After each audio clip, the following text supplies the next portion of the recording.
with the demands of performance prep kind of forcibly taken away from us, we can't really have concerts for a while anyway. What are we left with? So I'm hoping to give you some ideas today that might be adaptable in any teaching setting that you're faced with in the fall. I wanted to do a quick poll to see who's here. Louisa, if you could put up that poll for levels, okay. Just let us know what level you teach. Okay, we have about 30 seconds.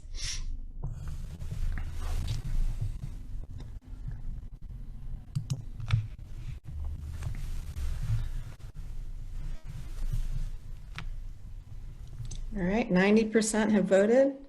Just 3 more. I might be one of the 3. I didn't vote. That's true. I didn't vote either. Shame Maybe on me. you're one of the 3 too. I guess so. Yeah. All right. And here are the results. Okay, so a lot of middle. Okay, and some elementary. Great. I'm a high school teacher mostly. I've been teaching middle school for 2 years, so I'm more of a secondary guy. But I think that this is very applicable to elementary as well. Okay, so I'm going to put up a bunch of statements on the screen, and I want you to count how many of them resonate with you. How many do you think are true for you? So I'll put them up. It's a lot of text, so I'll read them too. And as I read them, just count on your fingers, and then we'll put up a poll for you to tell us how many resonate with you. So the first one, I have trouble meeting the creating standards in my band or orchestra, which are improvisation, composition, or arranging. I don't have enough time to teach creating in band or orchestra or elementary.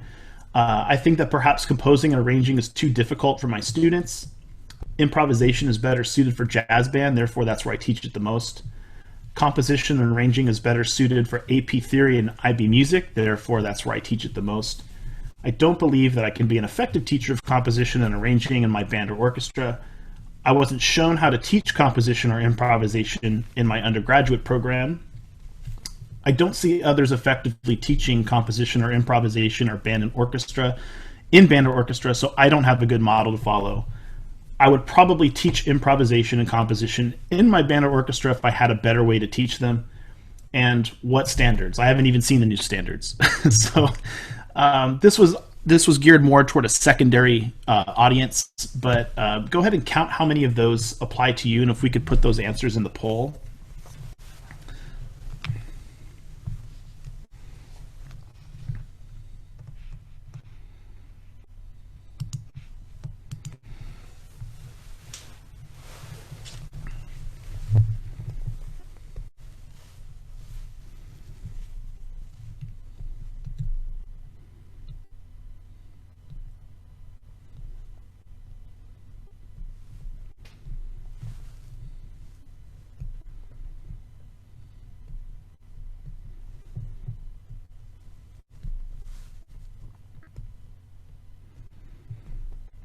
I would guess you elementary folks are probably doing composition and improvisation way more than the high school, middle school folks. Oh wow, okay, 1 to 5, true, 6 to 7, 8 or 9. All right, good. Okay, so that gives me a sense of who's in the room. Okay, so I conducted a research study last year with band and orchestra directors, high school band and orchestra directors. We met 6 times, and all 10 of those things came up in our discussions between the band directors and I. We wanted to find a practical way to include what I call ICA, which is improv, composition, and arranging in band and orchestra settings. But this does apply to elementary as well, for sure. The participants in the study decided on 3 criteria, and they're up on the screen for you. This is kind of what we wanted to develop. This was designed for a non-COVID scenario, but I think it's still very adaptable. So here's what we found at the end of the study, these 4 things. We typically want to meet these standards, but just maybe don't know how fully. We found a 7-step framework that was effective for teachers and students. Teachers felt successful teaching it. Students seemed to feel successful doing it. Participants were likely to continue the strategy in their own teaching practices, And we kind of had a shared belief that these lessons of ICA, or improvisation, composition, and arranging, didn't necessarily get in the way of performance quality, but probably actually made it better. So let's start with the standards, the new standards. And when I said standards, I could audibly hear your eyes roll, and that's okay. But let's look at the new state standards we have rolling out in California. And they're based on the new national standards, which are available on the RCOE website as well. So our new standards are built on four processes: creating, performing, responding, and connecting.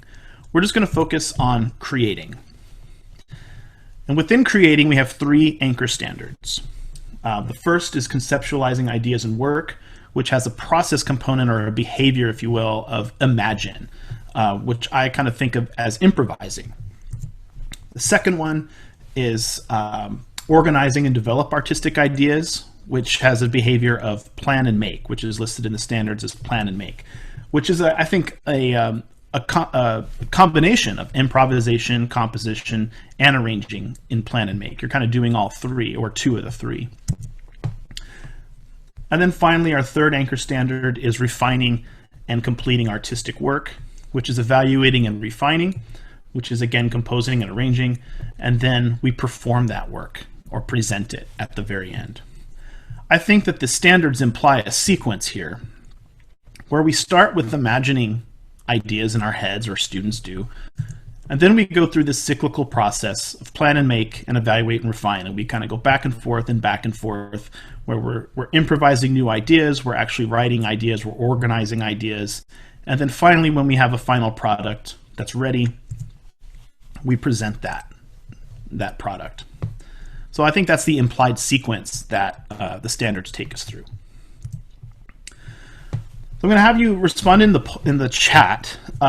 When you think about improvisation, what does that look like in your programs? And I realize we're going to get a variety of responses because we have elementary, middle, and high.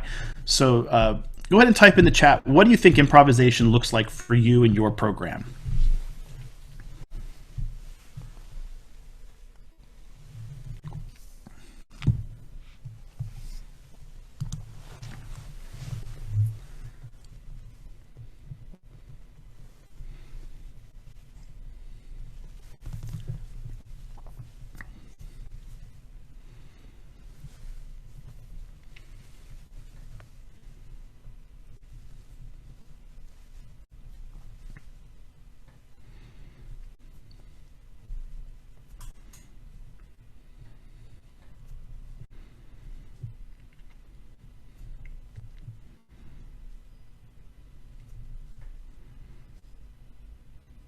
Okay, I'm seeing some great responses here. Thank you.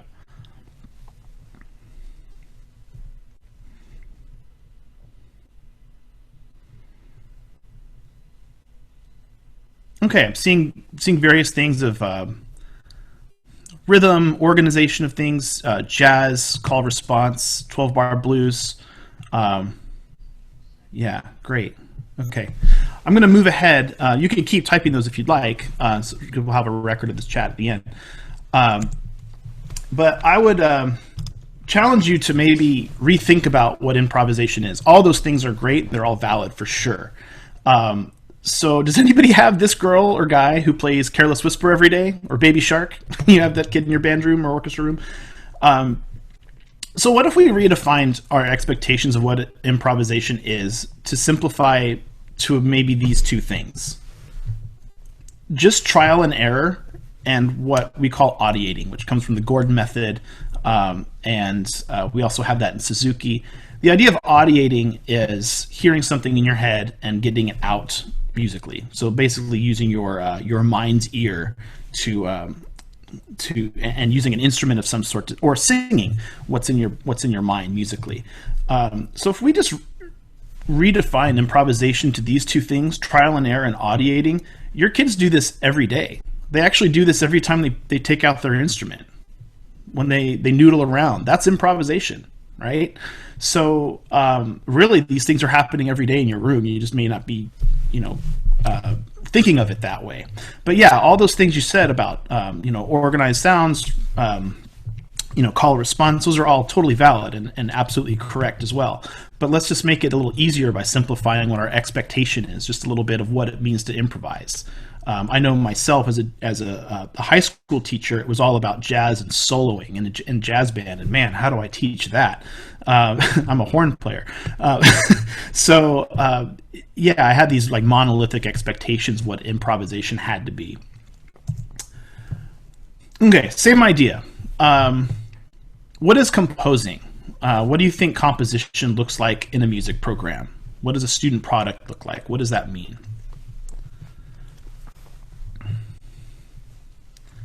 And go ahead and add those to the chat. Same idea.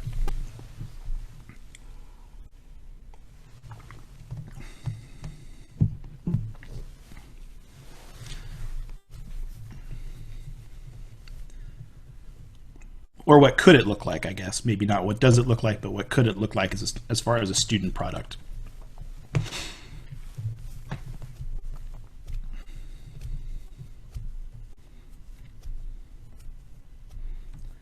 Okay, writing original music.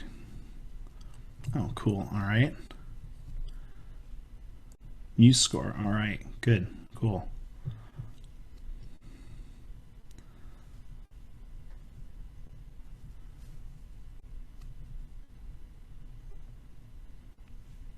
Yeah, note flight, note pad. Okay. Melodic line, prescribed melodic sequence. All right. Writing a song as a class. Cool idea. All right. We'll see that in AP Theory. Okay. Concerts. Students writing out solos from jazz. Cool. All right. I'm going to move on, and you can continue to contribute some things to the chat if you'd like.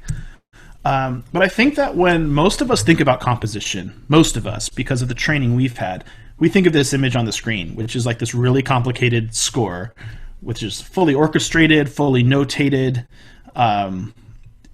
It's maybe like a 5-minute piece. It's completed that we would perform at a concert. I think usually when we think of composition, this might be the first thing we think of. But again, I'll challenge you to kind of reorient maybe your expectations of what composition has to be. Maybe it doesn't even have to be notated. Maybe it could be a rehearsed improvisation of some sort.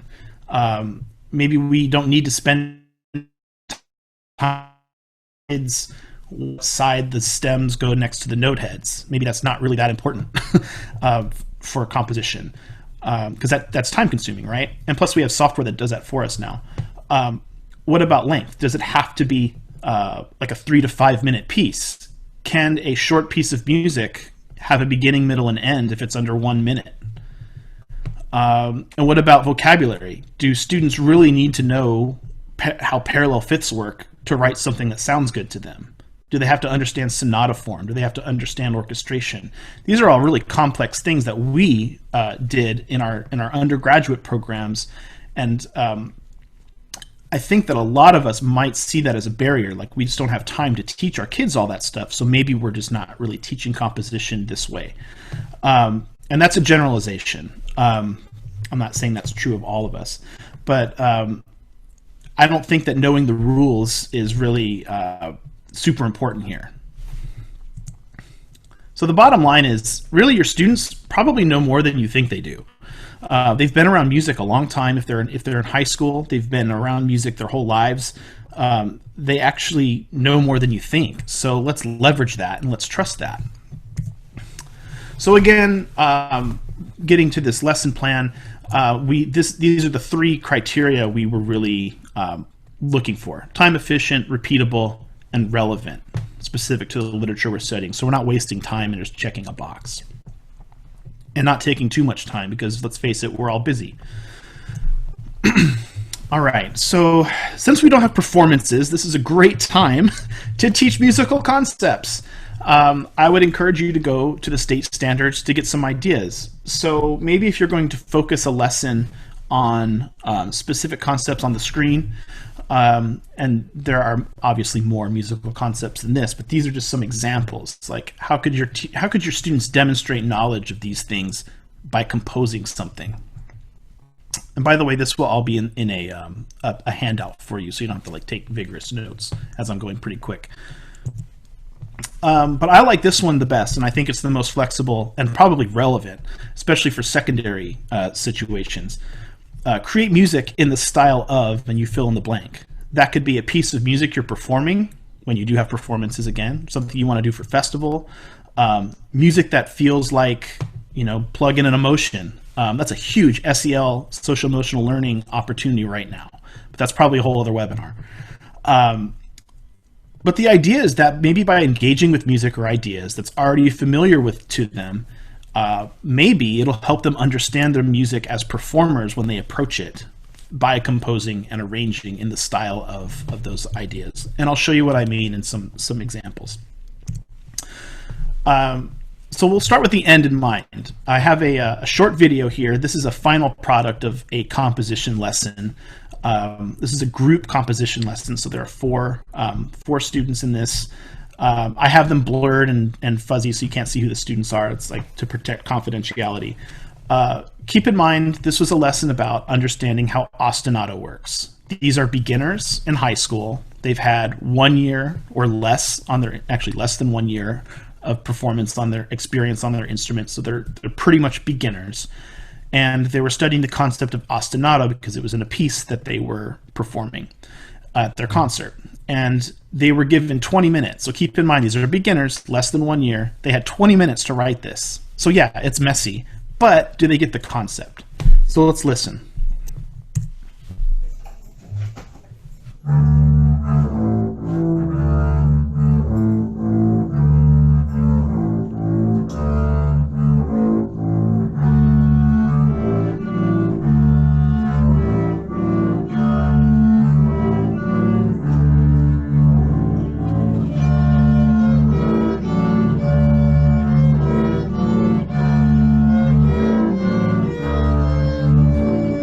All right, so those are beginners, okay? It's pretty cool. It's not something you would perform at the concert, right? But they have probably a better understanding of how ostinato works through the process of composing with it.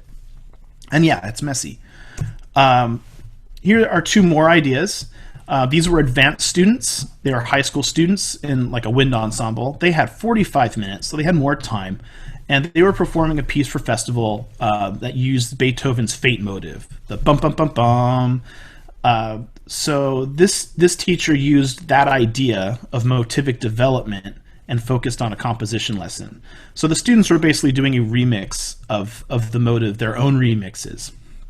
I have two quick examples for you to see so you can see the variety of what they came up with on their own. The first is a brass group.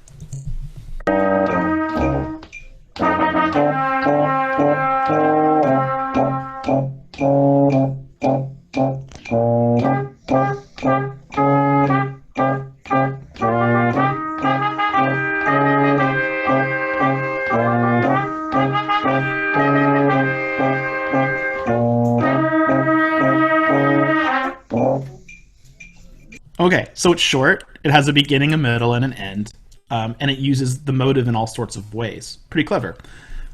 Here's another one. It's a sax quartet, group composition. Same assignment, very different product. 1, 2, 1, 2.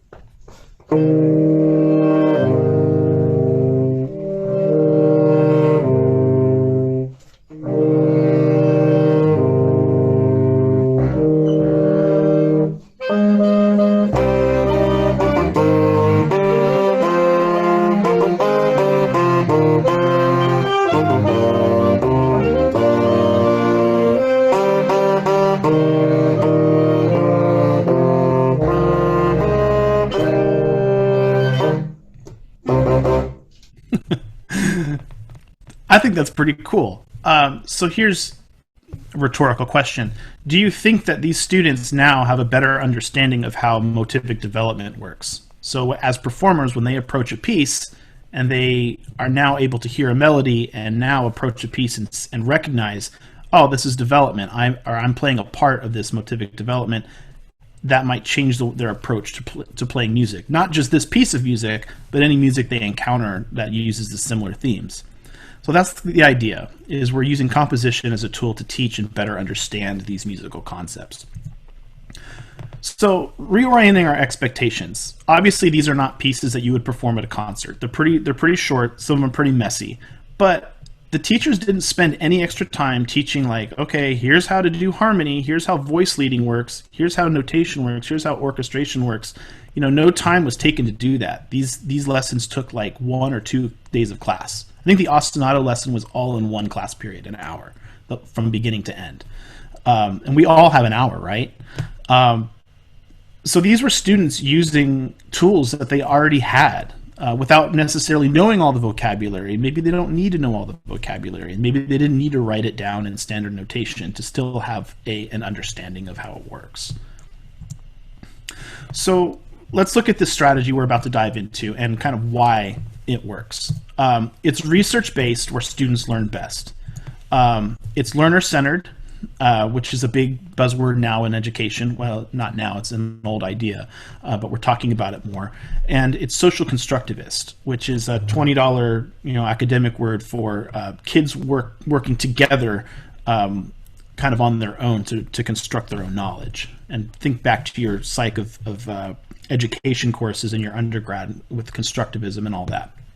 That's what we're looking at. Also, a huge potential for social emotional learning. Universal design for learning. This is a lesson that we can use at any level. Elementary, we saw beginners, we saw advanced students, college students can do this. So it really is adaptable at any level of where your students are at. It's not just for high school. Also, a huge potential to use culturally responsive pedagogy here. And we'll get into that a little bit more at the end of this. And it's measurable, it's educative, which means that students are going to learn through the process of doing it. Has the ability to meet all 3 anchor standards in one lesson from the create strand, from the new standards. So it is measurable, and it does hit all those standards.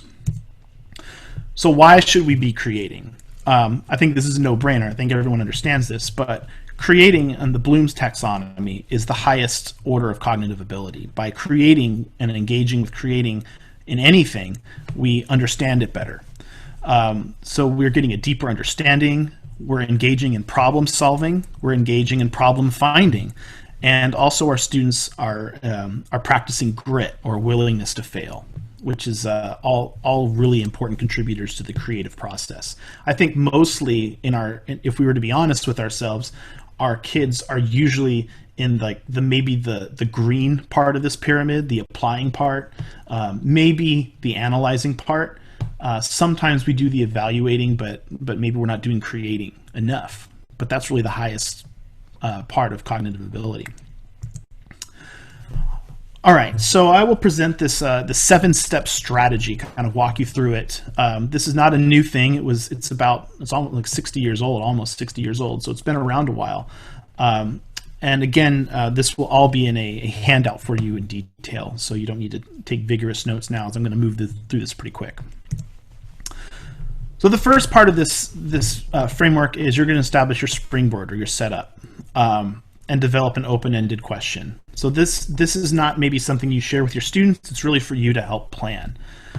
So I have 3 questions here that might have applied, guiding questions that might have applied to our the first lessons we saw about ostinato or the fate motive, kind of reframing it, and how might we answer those questions through this lesson.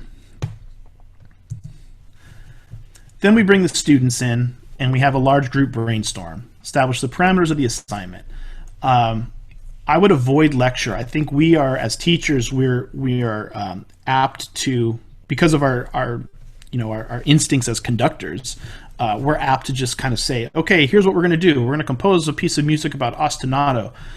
Maybe don't open with that. Maybe ask questions first. Have students try to use their imagination a little bit more without giving them the answers first. Lead them to you. And the students might actually respond with some surprises to your responses, some things that you never even thought of, which is pretty cool about this process too. Some examples of questions. 1, be vague on purpose. Allow for 5 to 10 seconds of think time. 5 to 10 seconds is a really long time of silence if you're not used to it. and it's going to be awkward. We've really trained our students to be obedient in our rehearsals and not to talk. They're taught not to talk in their other classes. That's like what the standard is. But now is the time to talk, right? So this is going to be really uncomfortable for them, especially the older they are. Elementary kids are they have no problem with this. But by the time they get to high school, they're taught not to talk. So 5 to 10 seconds of think time, which is a long time. Let that silence sit. And these are some examples of some really open-ended questions without telling the students what you're doing yet.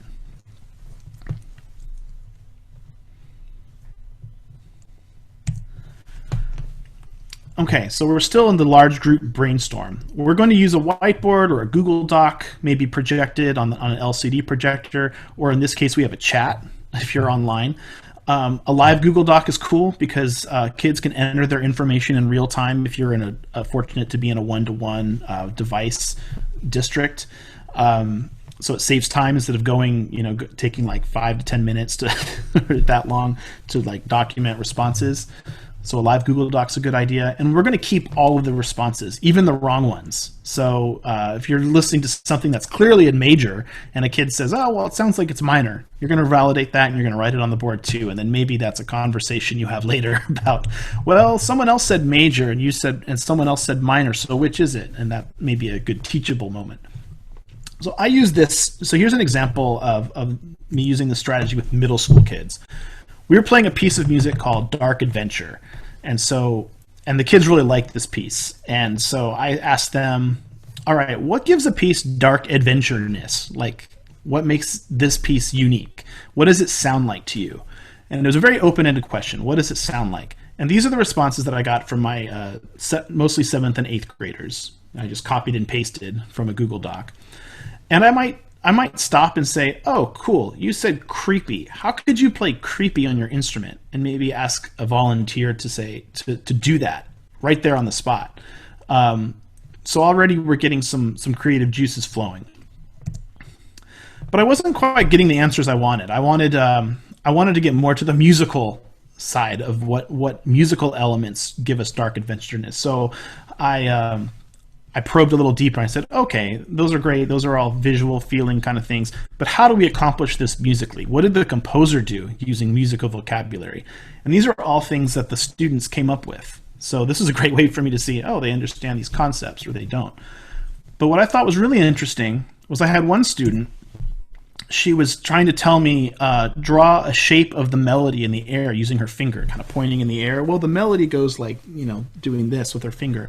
And so that was a teachable moment. I said, oh, you're talking about contour. So I took a little sidebar and said, okay, well, this is what contour is. And these are the things we kind of briefly talked about. So I didn't spend a whole lecture on it, but it was just a real quick vocabulary lesson on contour.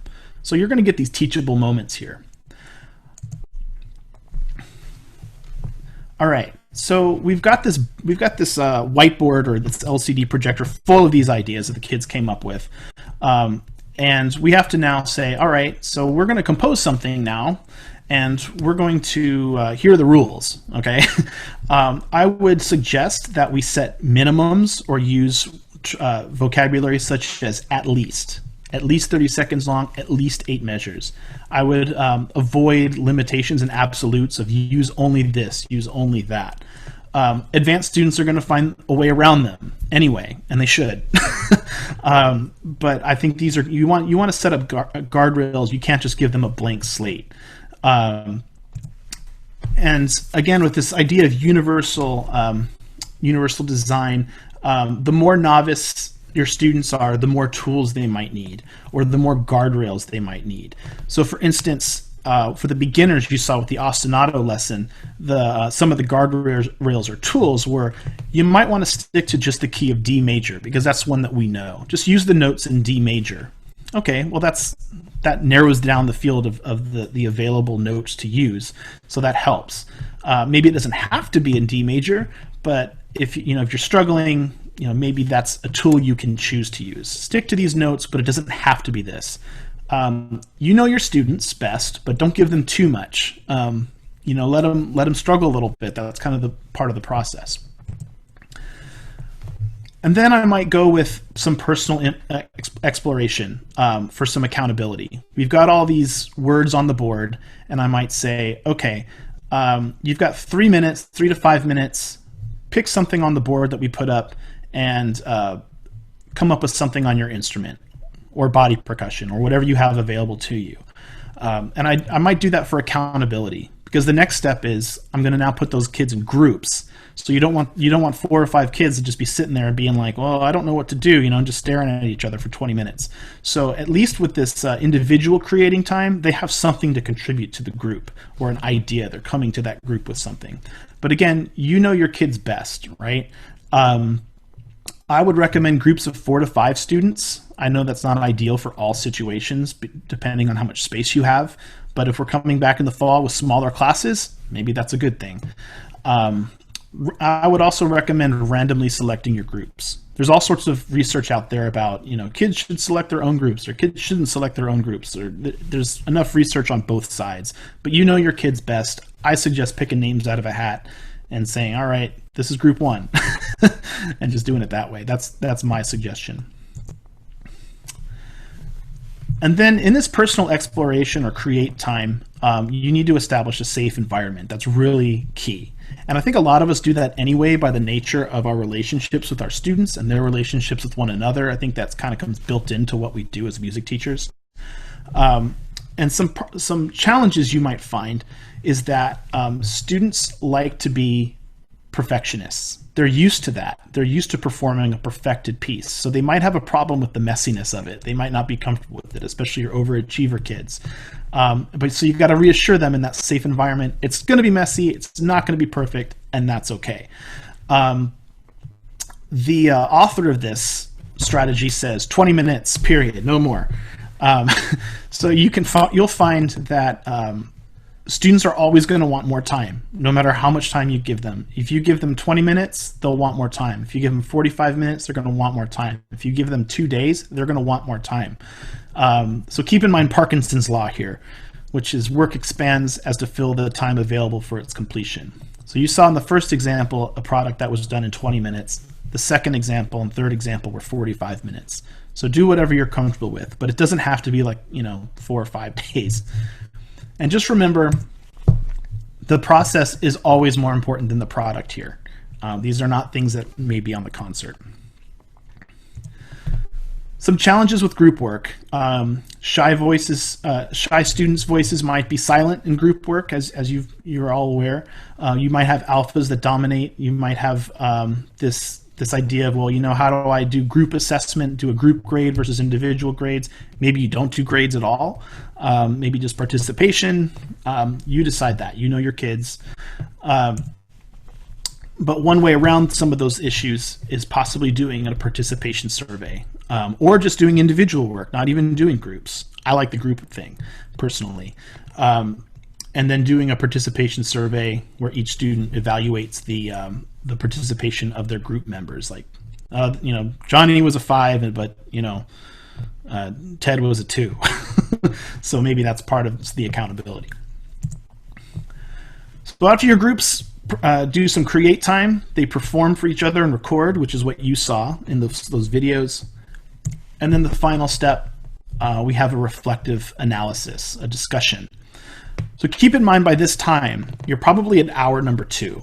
You've introduced everything, you've done the discussion, you've done the create time where the kids go off and do their own thing, and then maybe at the end of that 55-minute class period, they perform and you record each group, if you have that kind of time. So maybe the next day, you come back and you play those recordings one at a time, and you do 2 rounds of discussion for each. One is peers talk to the composers. The second round is the composers explain their intention and process. So here's what that looks like. After you play each recording, these might be some questions you would ask in round 1. And again, these are all in the handout, so you don't have to write these down.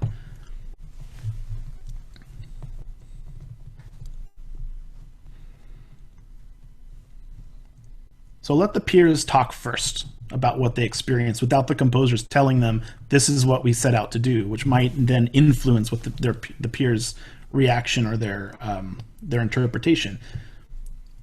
oftentimes the peers might have more of a more interesting interpretation than the composers intended. The second round, you might talk to the composers, the group composers who actually wrote the thing that you just listened to, and ask them things like this.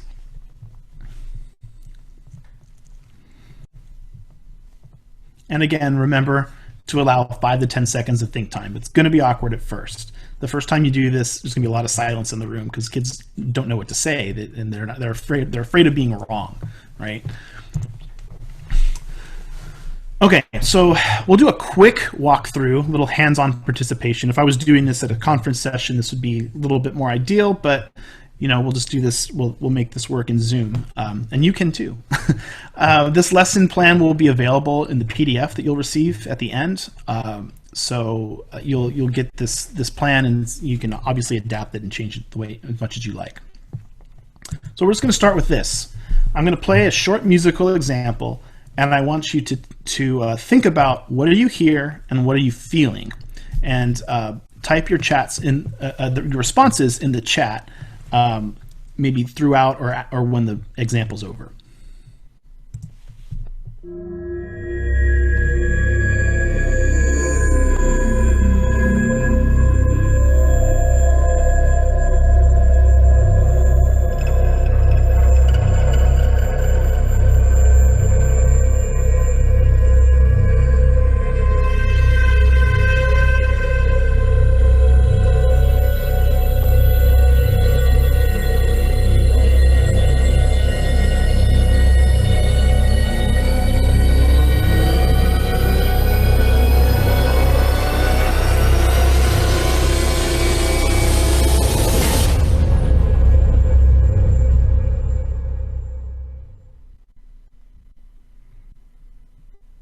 Okay, I see some great contributions here in the chat. Thank you.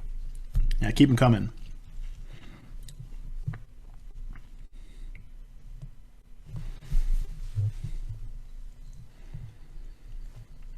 Okay, I'm going to put another question up here. What musical elements were used to accomplish all those things you just put in the chat? What musical elements were used?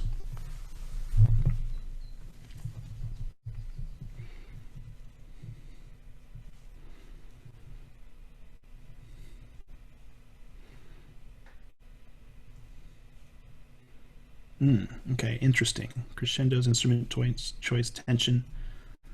Drone, all right, nice. Hadn't thought about that actually.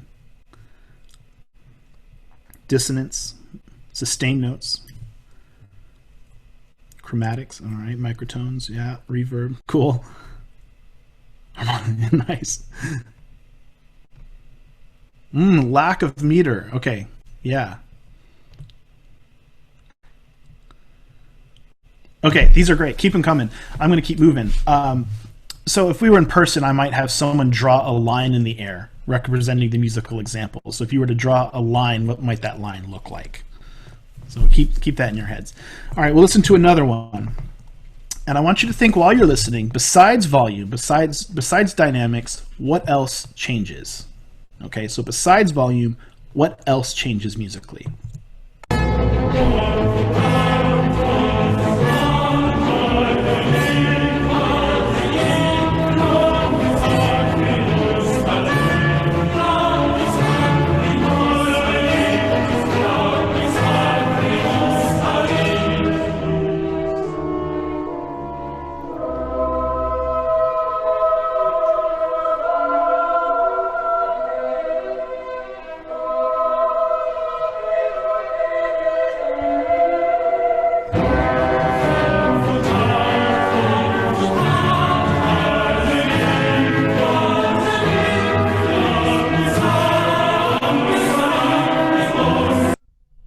Okay, so what changes besides it just being louder or softer?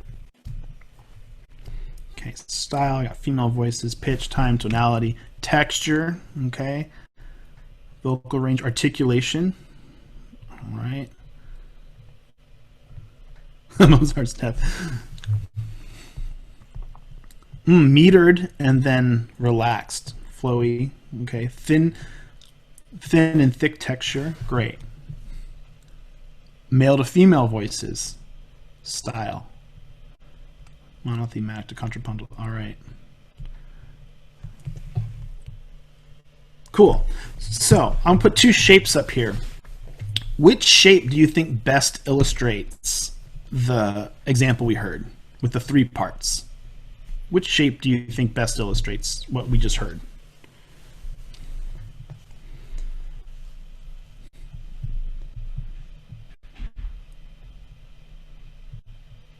Let's see, we're divided here, 2s and 1s. Interesting. Okay. Okay, so now I'm going to pose this question.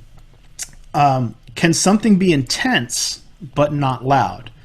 And how can we change musical intensity without just getting softer or louder only?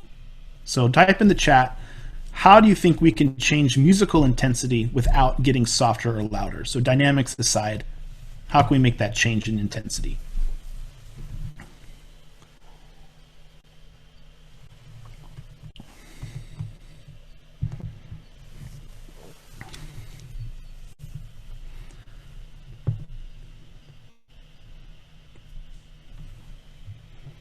These are all great answers, by the way. Love it. Okay, so what you've all just done, and I'm going to step out of the lesson for a second. What you're doing right now in the chat is you're actually giving yourselves a recipe for what you're going to do in groups later. Notice that I've taken a Common Core approach. All I've done is ask questions. I haven't told you anything. All the responses are documented without saying correct or incorrect. It's a scaffolded design. We started with just listening to the tension builder thing, and then we moved into shapes, and then we moved into specifically this concept of intensity. So my question to you is, like, what do you think at this point of the lesson is my concept or open-ended question? Either or. Where do you think I'm going with this?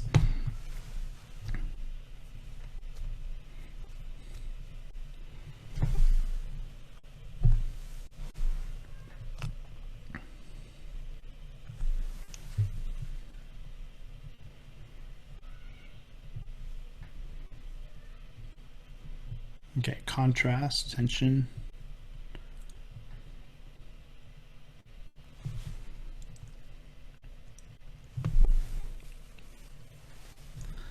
Emotional responses, line, concepts and composition.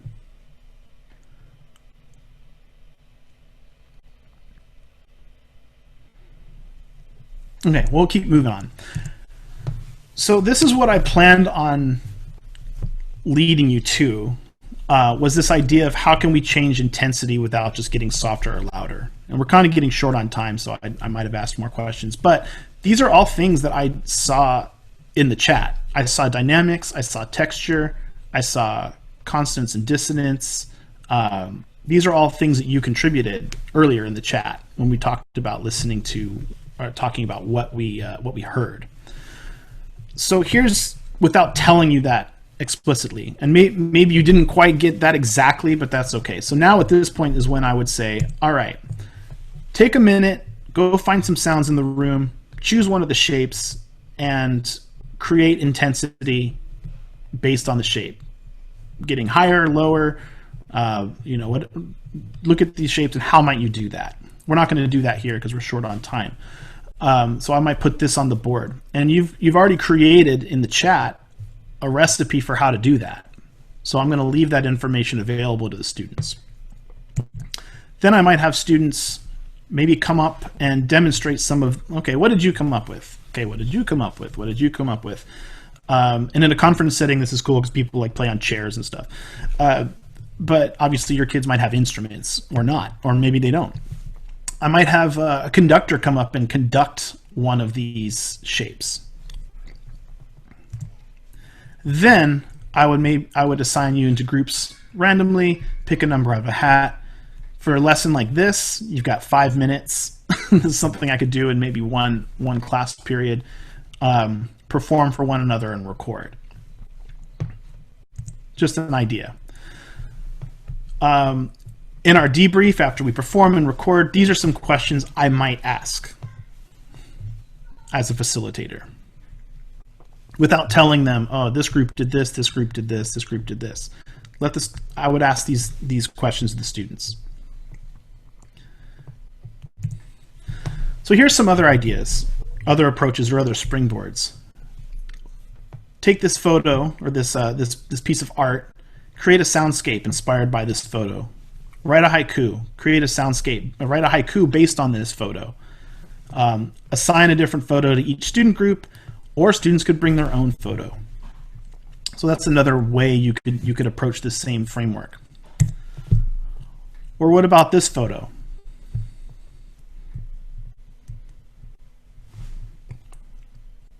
Or this one?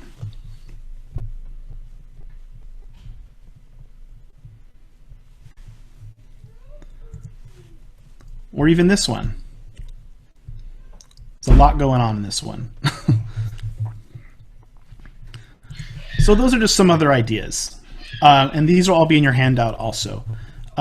Check out Groove Pizza if you haven't done that before. Create a beat on Groove Pizza and perform it. Create, compose using junk drum sets if you don't have access, depending on what your situation is in the fall. I love this guy. I don't know if you've seen this guy who raps Dr. Seuss over Dr. Dre beats. He's awesome. Soundtrap. Go back to the standards. Look at what the standards ask us to do. Don't be afraid of electronic music. If you're fully online in the fall, which some of us might be to start, maybe you should just be utilizing found sounds, body percussion, junk drum sets, office supplies, anything. Of course, if your students have instruments, that's better. Zoom tools, we can use the chat. We can use breakout rooms if you're using Zoom with your students. Recording devices, Chromebooks can record, phones can record. Soundtrap is a great recording thing if you're not familiar with it.